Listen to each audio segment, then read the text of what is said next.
Halo teman-teman semua, kenalin saya Mentari Sihombing dengan NIM 125140031 dari program studi Teknik Informatika Institut Teknologi Sumatera, kelas Algoritma dan Struktur Data RD.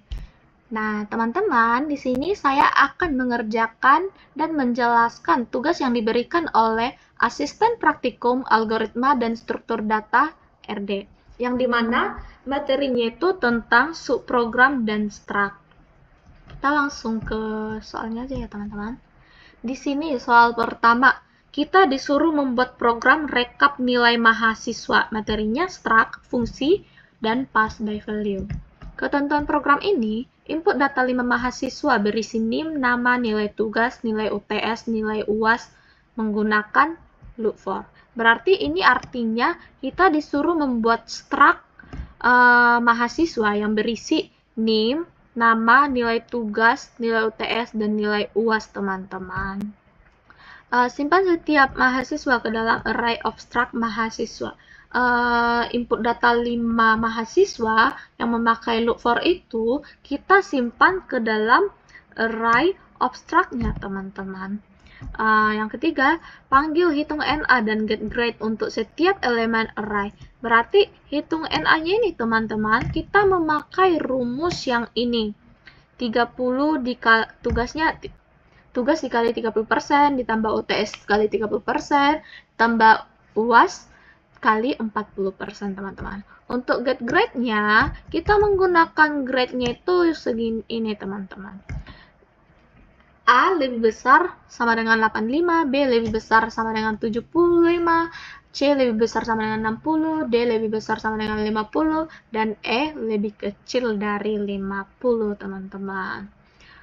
Terus, tampilkan hasil dalam bentuk tabel NIM, nama, NA, dan grade. Berarti kita membuat tabel yang berisi NIM, nama, NA, dan grade-nya nanti, teman-teman. Output yang diharapkan itu begini, teman-teman.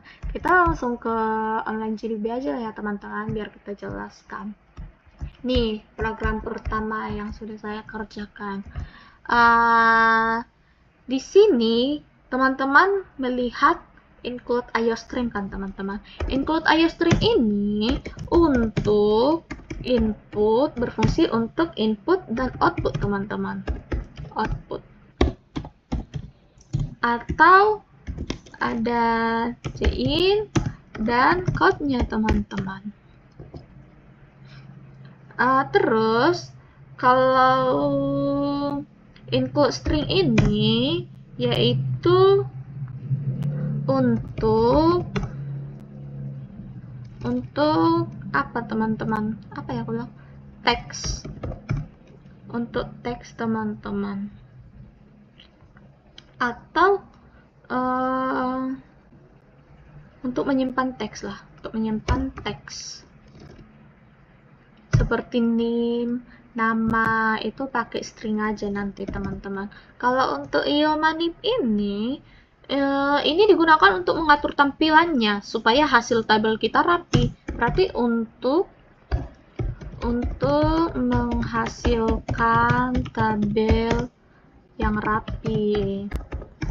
Atau contohnya setway, teman-teman.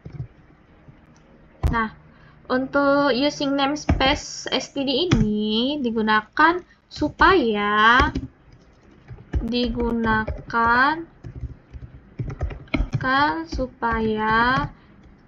tidak menulis std berulang kali. Nah, selanjutnya saya di sini kan membuat struct mahasiswa yang bernama mahasiswa. Struct ini digunakan untuk menyimpan beberapa data dalam satu wadah atau tempat. Di dalam struct ini berisi NIM, nama, nilai tugas, nilai UTS, dan nilai UAS. Dengan struct ini, kita bisa menyimpan banyak data, teman-teman. Data mahasiswa dengan lebih mudah. Nah, setelah itu, di sini ada fungsi yang bernama hitung NA. hitung NA, teman-teman. Fungsi ini digunakan untuk menghitung nilai akhir mahasiswa. Rumus yang digunakan adalah nilai tugas dikali 30% ditambah nilai UTS dikali 30% ditambah nilai UAS dikali 40%, teman-teman. Fungsi ini menggunakan pass by value, teman-teman. Menggunakan pass by value, artinya nilai yang dikirim ke fungsi hanya disalin, jadi tidak mengubah data aslinya, teman-teman. Berikutnya, ada fungsi getGrade. Fungsi ini digunakan untuk menentukan grade berdasarkan nilai akhir, teman-teman.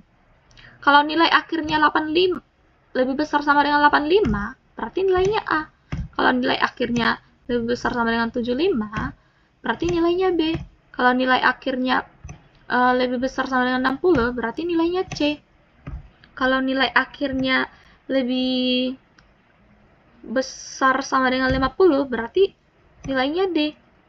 Kalau nilai akhirnya lebih kecil dari 50, berarti nilainya E, teman-teman. Di sini saya menggunakan if else, teman-teman, supaya program bisa memilih grade yang sesuai grade ini, teman-teman, dari A sampai E. Masuk ke fungsi mainnya, teman-teman. Ini adalah program utamanya. Program saya pertama, saya membuat array struct untuk 5 mahasiswa. Ini array struct untuk 5 mahasiswa. Artinya, program akan menyimpan data untuk 5 orang, teman-teman. Setelah itu, saya menggunakan perulangan for untuk input datanya, teman-teman. Loop berjalan dari 0 sampai 4, teman-teman. Di sini kan I lebih kecil dari 5, berarti 4. Array-nya itu tadi kan 5, berarti 5, 0 sampai 4, teman-teman. Setiap perulangan, user nanti disuruh diminta memasukkan nilai, dimasukkan NIM, nama, nilai tugas, nilai UTS, dan nilai UAS, teman-teman. Nah, di sini setelah semua data dimasukkan, program akan menampilkan judulnya, teman-teman, judul tabelnya, rekap nilai mahasiswa. Nah, di sini saya menggunakan setWay supaya hasil tabelnya itu rapi nanti, teman-teman, seperti apa fungsi UMINIP ini untuk menghasilkan tabel yang rapi. Jadi saya di sini menggunakan setWay. Kolom yang ditampilkan itu nanti ada NIM, nama, nilai akhir, dan grade-nya, teman-teman. Setelah itu, program melakukan perulangan lagi, teman-teman, untuk menampilkan hasilnya. Di dalam loop ini, program memanggil fungsi hitung NA. Fungsi hitung NA untuk memanggil nilai akhir, lalu memanggil fungsi getGrade untuk menentukan grade-nya. Setelah itu hasilnya langsung ditampilkan ke tabel, teman-teman. Jadi setiap mahasiswa ditampilkan NIM, nama, nilai akhir atau NA, dan grade-nya, teman-teman. Jadi kesimpulannya, program ini dibuat untuk mengolah nilai mahasiswa secara otomatis. Dengan menggunakan struct, fungsi, dan perulangan, program ini bisa menghitung nilai akhir dan menentukan grade dengan cepat dan rapi, teman-teman. Gitu ya, teman-teman. Jadi coba kita run ya.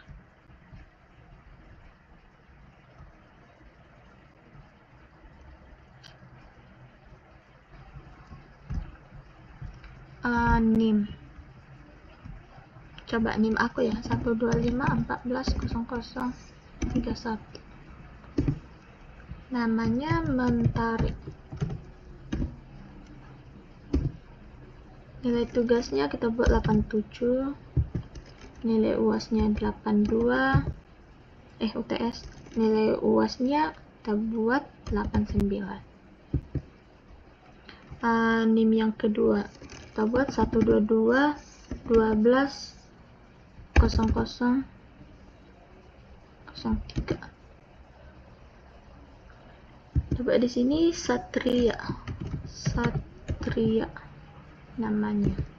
Terus nilai tugasnya kita buat 87, nilai UTS-nya kita buat 79, nilai UAS-nya kita buat 85.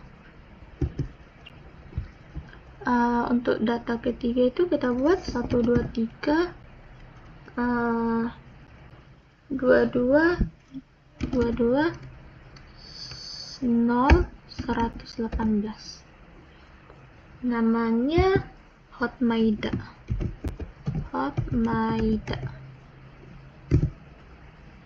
Nilai tugasnya kita buat 82. Kita buat nilai UTS-nya kita buatlah dulu 65 ya, 65. Nilai UAS-nya kita buat 50. Contoh ya teman-teman. Untuk yang kedua itu kita buat 123 14 0055. Namanya Joko.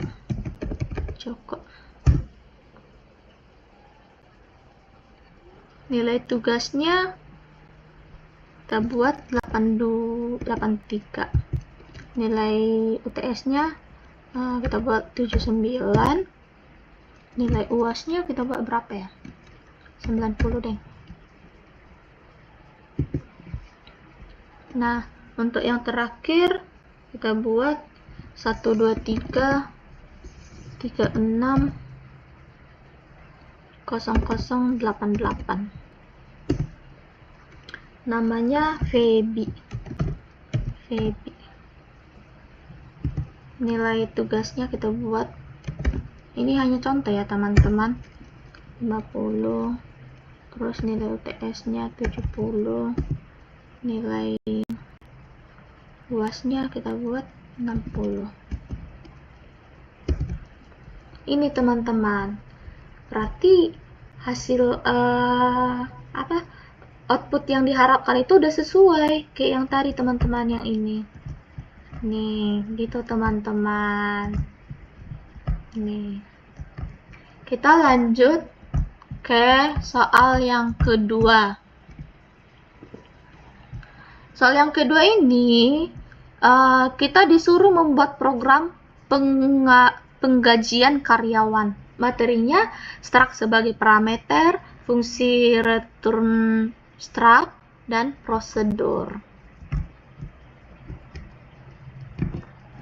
Nah, ketentuan program kedua ini yaitu gunakan fungsi input karyawan untuk membaca data.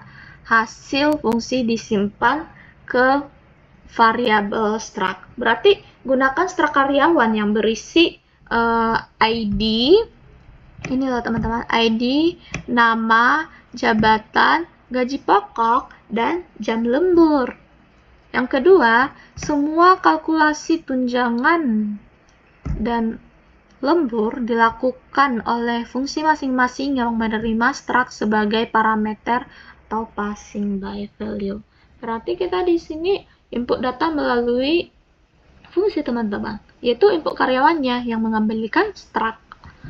Yang ketiga, prosedur cetak slip menerima struct karyawan plus 2 nilai double sebagai parameter. Berarti semua perhitungan wajib melalui subprogramnya teman-teman. Melalui subprogramnya, ini nanti menggunakan ini. Gaji total sama dengan gaji pokok plus tunjangan plus lembur. Jadi nanti ini teman-teman, subprogramnya itu memakai yang ini sampai ke sini. Itu ya teman-teman. Kita lanjut langsung ke apanya aja? Ke programnya aja. Tadi saya udah membuat programnya. Program kedua.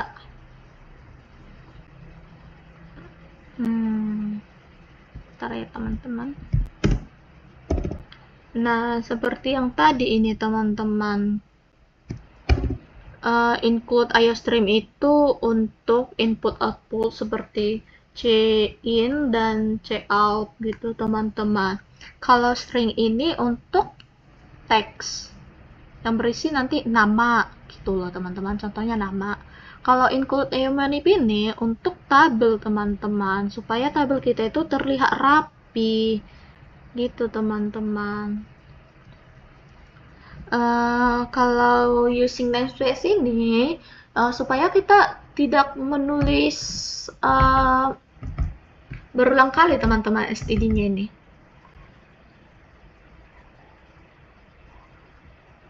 Nah, kita lanjut ke bagian struct karyawan ini teman-teman ya. Struct ini digunakan untuk menyimpan data karyawan dalam suatu wadah atau satu variabel, teman-teman. Yang dimana struct ini berisi ID, nama, jabatan, gaji pokok, dan jam lemburnya, teman-teman. Dengan struct ini, kita bisa menyimpan semua data karyawan dalam satu tempat atau wadah, dalam satu wadah. Setelah itu, ada fungsi input karyawan. Input karyawan. Fungsi ini digunakan untuk memasukkan data karyawan.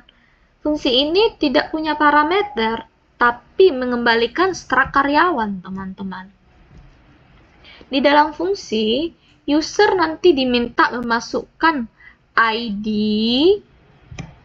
nama, jabatan, gaji pokok, dan jam lemburnya, teman-teman. Setelah semua diisi, data disimpan di variabel K. Nanti disimpan di variabel K, teman-teman. Di variabel K. Lalu dikembalikan ke program utamanya. Selanjutnya ada fungsi hitung tunjangan. Fungsi ini menerima parameter berupa struct karyawan. Tugas fungsi ini adalah menghitung tunjangan berdasarkan jabatannya. Aturannya kayak gini loh teman-teman. Kalau untuk manajer itu, manajer 20% dari gaji pokok. Staff 10% dari gaji pokok. Dan yang terakhir, untuk intern 5% dari gaji pokok. Di sini saya menggunakan if-else untuk menentukan tunjangannya, teman-teman. Berikutnya, ada fungsi hitung lembur. Fungsi hitung lembur. Fungsi ini juga menerima struct karyawan sebagai parameter.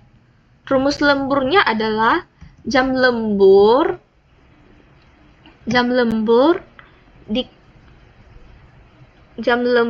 dikali gaji per jam. Gaji per jam dihitung dari gaji pokok dibagi 160 jam. Kenapa 160 jam? Karena biasanya 1 bulan kerja dihitung 160 jam. Lalu hasilnya dikalikan dengan jumlah jam lemburnya, teman-teman. Nah, selanjutnya ada prosedur cetak slip. Ini, prosedur cetak slip.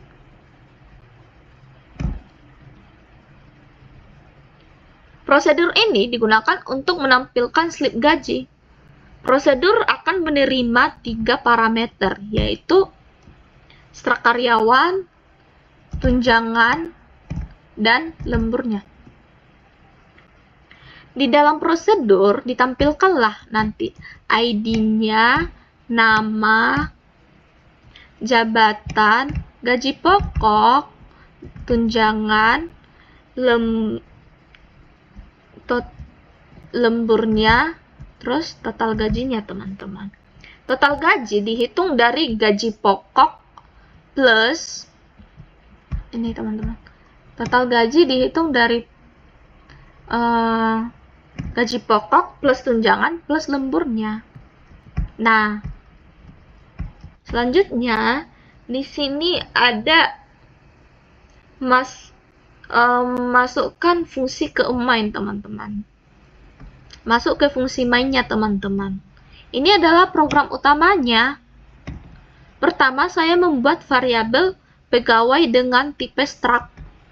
Karyawan pegawai dengan tipe struct.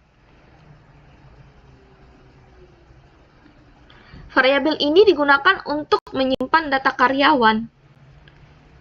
Selanjutnya, program memanggil fungsi input karyawan.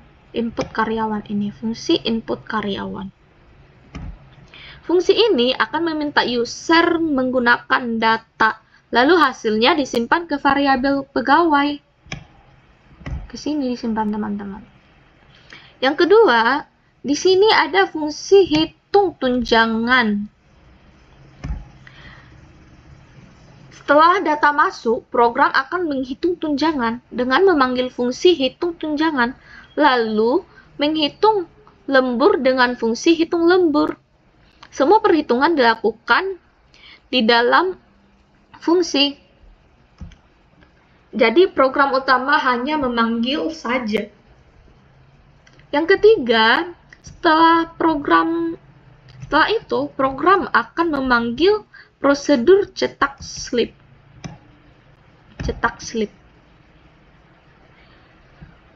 Prosedur ini akan menampilkan slip gaji lengkap, mulai dari data karyawan sampai total gaji. Ini, teman-teman, untuk cetak slipnya ya. Jadi, kesimpulannya, program ini dibuat untuk menghitung gaji karyawan secara otomatis. Dengan menggunakan struct dan fungsi, program ini menjadi lebih rapi, mudah dibaca, dan mudah dikembangkan. Semua perhitungan dipisahkan ke dalam fungsi supaya program lebih rapi atau terstruktur, teman-teman. Kita lanjut ke soal yang ketiga.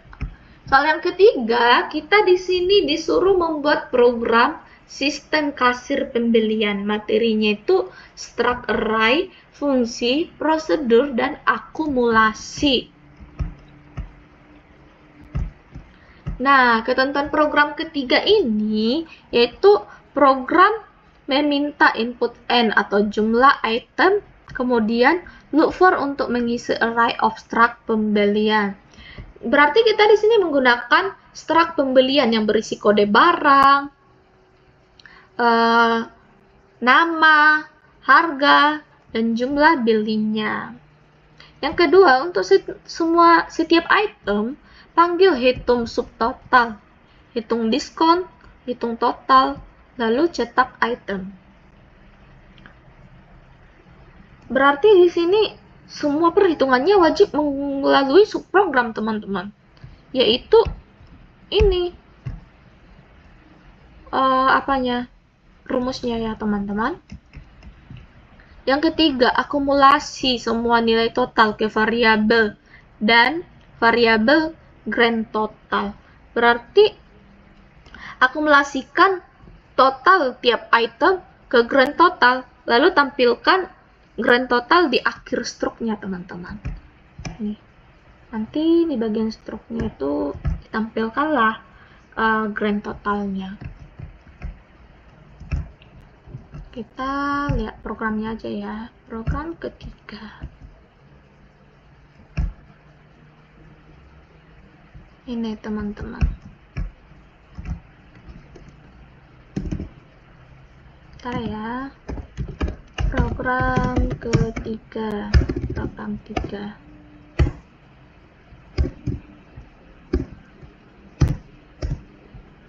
Nah, teman-teman, seperti yang tadi, ini kan include IOStream ini untuk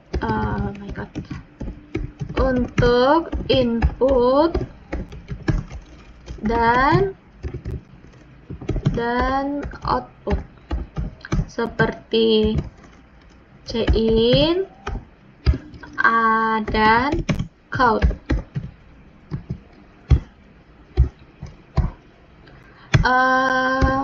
Kalau append include string ini untuk teks, teman-teman, untuk teks. Contohnya nama barangnya gitu nantinya teman-teman.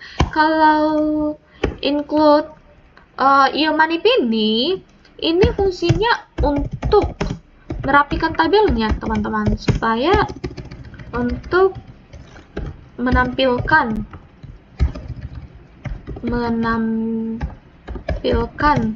tabel yang rapi. Contohnya Sectway. Nih teman-teman. Kalau using namespace std ini supaya kita tidak menulis std secara berulang kali. Nih teman-teman. Nah, di sini selanjutnya kan saya membuat struct yang bernama pembelian. Struct ini digunakan untuk menyimpan data barang yang akan dibeli. Di dalam struct ini ada kode untuk menyimpan kode barang, nama untuk menyimpan nama barang, harga untuk menyimpan harga satuan barangnya, terus jumlah beli untuk menyimpan jumlah barang yang akan dibeli. Dengan struct, semua data barang bisa disimpan dalam satu wadah, satu variabel, teman-teman. Selanjutnya, di sini ada fungsi, yaitu fungsi yang pertama, yaitu hitung subtotal. Fungsi ini menerima parameter berupa struct pembelian. Di dalam fungsi, subtotal dihitung dengan rumus harga dikali jumlah beli. Ini, harga dikali jumlah beli. Hasilnya disimpan ke variabel subtotal lalu dikembalikan ke program utama. Nih, disimpan di sini, teman-teman. Fungsi berikutnya yaitu hitung diskon. Fungsi ini menerima dua parameter, yaitu struct pembelian dan subtotal. Diskon ditentukan dari jumlah beli. Aturannya gini, teman-teman. Kalau jumlah beli 10 atau lebih, diskonnya 15%. Kalau jumlah beli 5-9, diskonnya 10%. Ini 10%. Kalau kurang dari 5, gak ada diskon, teman-teman. Diskonnya itu hanya dipakai 5 ke atas, teman-teman. Di sini saya menggunakan if else supaya program bisa memilih diskon yang sesuai, teman-teman. Fungsi berikutnya nih, ada hitung total. Fungsi ini menerima subtotal dan diskon, teman-teman. Subtotal dan diskon. Total dihitung dengan rumus subtotal dikurang diskon.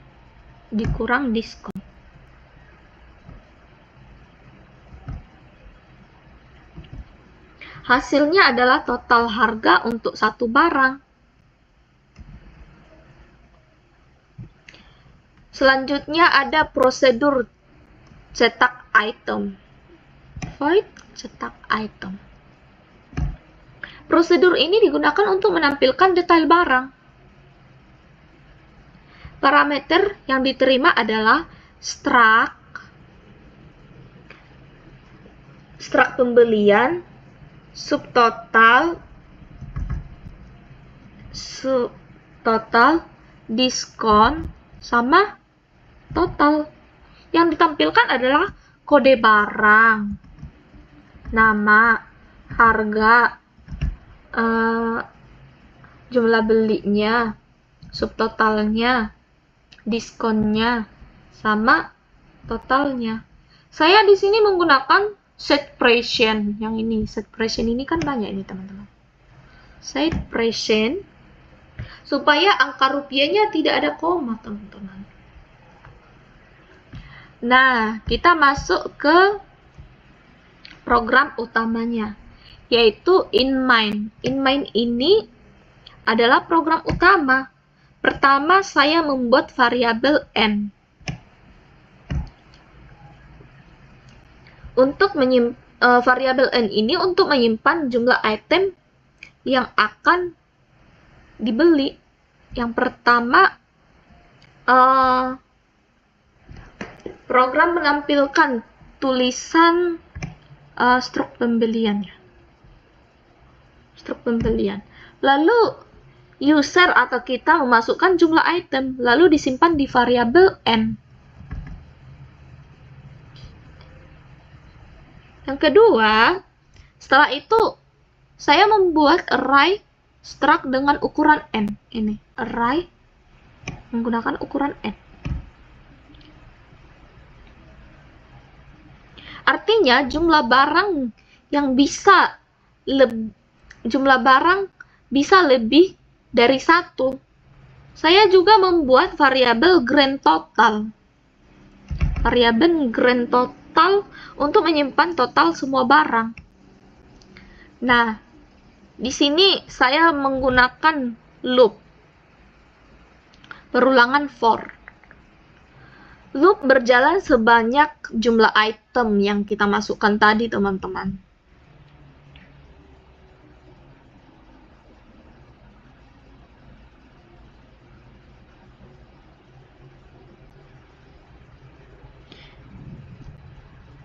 Di dalam loop, user memasukkan kode, nama, harga, dan jumlah belinya.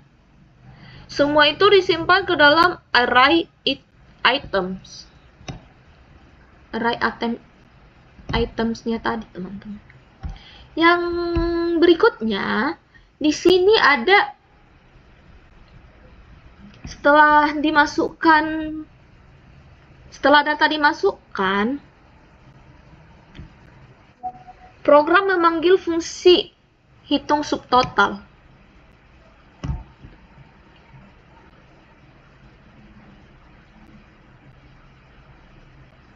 Lalu memanggil fungsi hitung diskon, lalu memanggil fungsi hitung total. Jadi semua perhitungan dilakukan oleh fungsi. Terus yang berikutnya, setelah dihitung, program memanggil prosedur cetak item.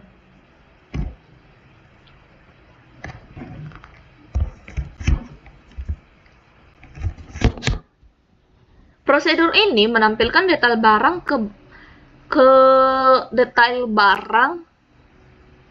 ke layar supaya seperti struk belanja gitu loh, teman-teman. Yang berikutnya, setelah satu barang selesai, totalnya ditambahkan ke grand total. Jadi, grand total berisi jumlah semua barang. Yang berikutnya, semua loop selesai. Program menampilkan grand total. Ini adalah total yang harus dibayar untuk semua barang, teman-teman. Jadi, kesimpulannya, program ini dibuat untuk menghitung struk pembelian secara otomatis. Program menggunakan struct untuk menyimpan data, fungsi untuk menghitung, perulangan untuk banyak barang, dan percabangan untuk menentukan diskon. Dengan cara ini, teman-teman, program menjadi lebih rapi dan mudah dibaca dan mudah juga dikembangkan. Kita bisa mengembangkan ini, teman-teman. Kita coba run ya.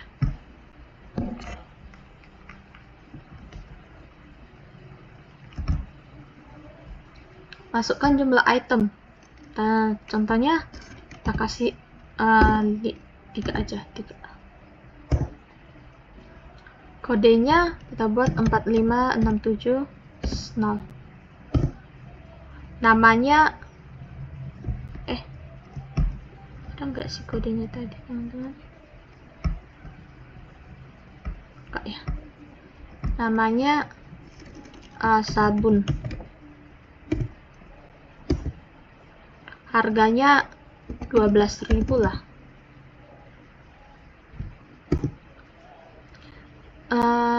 Yang kita berapa ya kita beli? 5.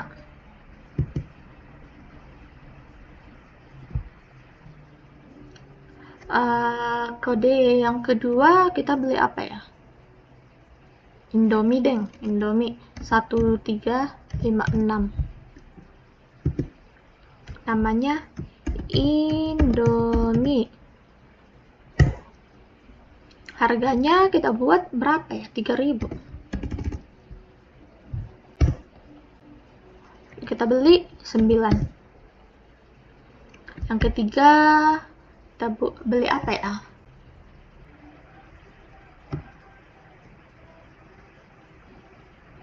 Aqua deng, Aqua. Beli Aqua 15698 lah. Namanya Aqua. Harganya kita buat 5.000. Jumlahnya kita buat 3 aja, kita beli ya. Nah, totalnya itu ini teman-teman.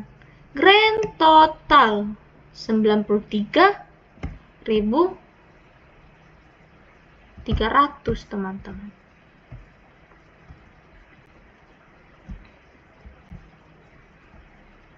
Di sini ada nih, kita lihat diskonnya. Karena kita di sini beli 5 biji, berarti diskonnya itu tadi kalau lebih dari 5, diskonnya 10% teman-teman. Berarti 6.000. Ini teman-teman. Ini juga diskonnya 10%. Ini diskonnya nggak ada karena kita beli 3. Padahal yang mendapatkan diskon itu kalau dia harus beli lebih dari 5 item teman-teman. Lebih dari dia beli lebih dari 3 biji teman-teman. Jadi ini teman-teman grand totalnya 93.300 teman-teman.